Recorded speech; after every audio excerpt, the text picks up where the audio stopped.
Hello everyone, welcome back. In today's video, I'm going to show you how to enter and exit a futures trade on Tradovate. So first of all, you need to come here on tradovate.com, then simply log in into your account. Now over here, you need to first of all click on this time period option, and then you need to simply set the time frame. After that, you can just also zoom in and zoom out to that particular level where you are basically analyzing your chart. Now over here on the top you will see this type of buy sell buttons, so you can also click on this gear icon if you are not seeing them and enable the trade mode option.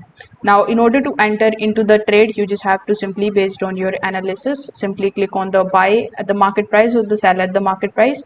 You can also select the option and you can basically select the buy limit and the sell limit order. So these basically are the limit orders that you can set. So over here, let's say I want to buy from this particular level, so I'm just going to simply click on the option of buy market, and as you can see I have this tick available which is showing my position. So it basically indicates that I'm currently in a position.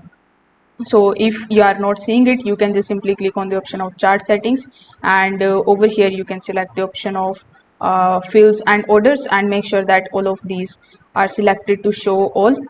So after doing this, the next thing that you need to do is to simply just exit from it. So if you want to exit at the market price, simply click on this particular exit order and then click on the option of yes. So as soon as you do this, your PNL is going to be shown here on the top, and you will notice that now you are out of this trade.